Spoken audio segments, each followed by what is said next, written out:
Hello friends, welcome to the shed. How are you today? Tell me about your day in the comments down below. My day was great, and I'm still here despite my attempts to burn the channel to the ground yesterday. Honestly, I wasn't intentionally trying to do something edgy yesterday.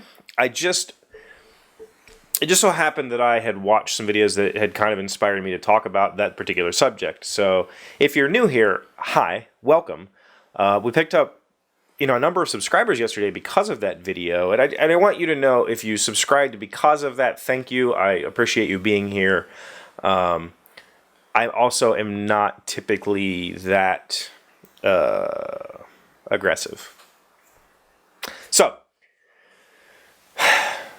I wasn't attempting to burn the channel to the ground. It just happened that I talked about a subject, and after I got done filming, as I was going upstairs to edit, I thought, you know what, I'm probably going to cut some of the stuff that I said, because I made it sound like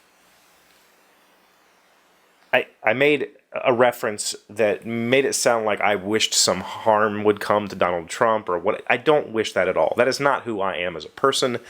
And I wanted to edit it. I really did, but I didn't. I chose not to. And when I published the video, I didn't watch it. I still haven't watched it. So I'm not exactly sure how what I said came across, but the comments have all been really, really civil, really actually pleasant. So thank you for keeping it sane in the comment section of that video.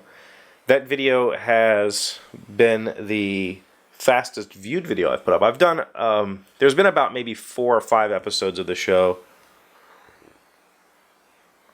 that have done, moderately well compared to the rest of the episodes. But they've taken weeks to get there. That episode was viewed a couple hundred times in less than 24 hours, which is more than most of my episodes. So thank you. Thank you so much. Part of the reason is because the title. I think if I were to just put Casey's name in all of my videos, I would immediately get views and subscribers. But I'm not going to do that. I'm not here to try to build an empire on the back of somebody else's work. I'm not going to spam titles and tags just because I can and make clickbait. That's crap. So anyway, that's not what I want to talk about today. Today I want to talk about gaming. I have mentioned many, many times on Wednesdays, like I did yesterday, that it's game night for me. I'm going to go game. And I've also done videos about my gaming group and how much they mean to me and how I need that escape from life. But I've never taken you along for the ride. So last night I took the camera, and so the reason I took the camera was I have a game called Terraforming Mars, and if you follow me on on Twitter or Facebook, maybe even Instagram, you've probably seen me post pictures of that game for the last 2 months every Wednesday, because we've played it every Wednesday. It's a really, really, really good game, and I've wanted to do like the presentation that I've done here that I did for Cry Havoc and Minecraft and Splendor, to do like a here's what you get. But I got it, and one of the guys in the game group is enamored with the game, so I let him take it, because Wednesday night is the only time I play games. So yes, I could keep the game here and then take it on Wednesday nights and play it. But if he wants to play it, and he has opportunities to play it, which he does frequently, he plays a lot more gaming than I do because he's single and all that sort of stuff. So take it, So it's been in his possession. A couple of times I've kind of joked about bringing it home so that I could do an episode on it, and he's kind of given me the puppy dog eyes. So I took the game there. I took the camera there last night to shoot some footage of that, as well as to take you to my game night. So I'm splitting this up into 2 episodes. 1, I'll talk about the game. 2, I'll talk about game night.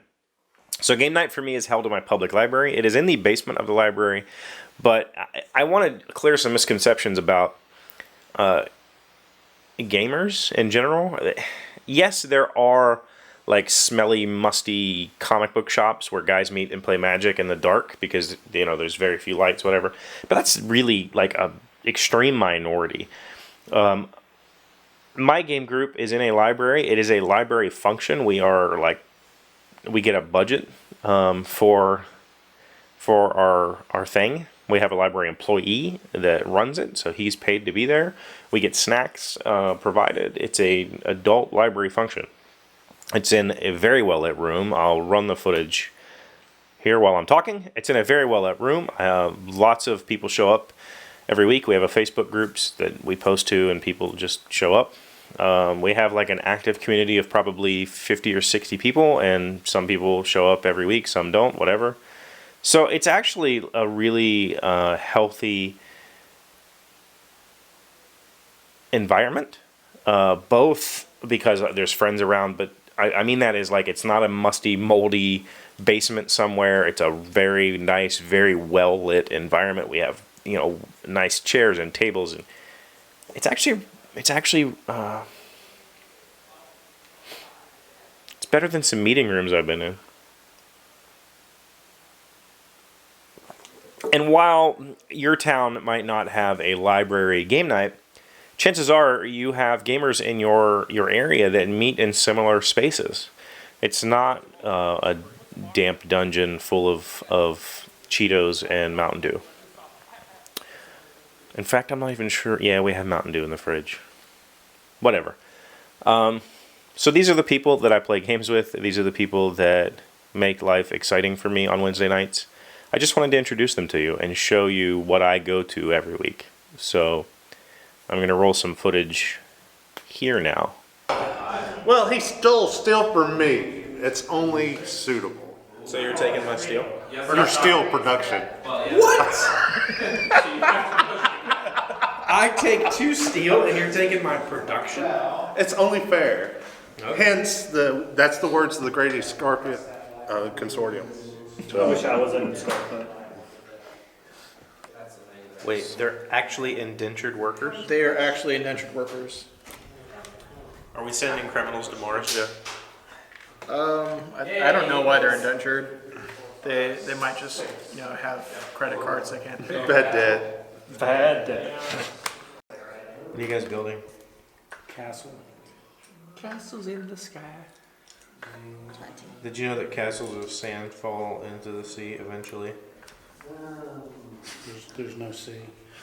We do have railroad tracks. So. Railroad tracks in the castles? Yeah, that makes sense. Should I explain? Nope. Nope.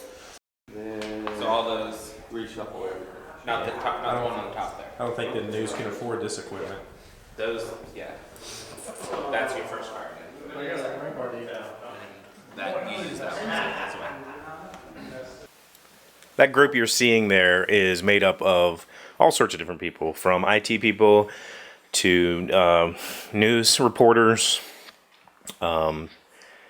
English majors, electrical engineers, coders, all kinds of stuff. It's actually a really healthy environment to both mentally and physically to be in, and I would encourage anybody who's interested in playing games that aren't, connected to a controller or a keyboard, playing tabletop games, and it could literally be anything. Even if you just want to play bridge, find a group of people that have similar interests and start something of your own. If you can't get your library on board, start it at a restaurant.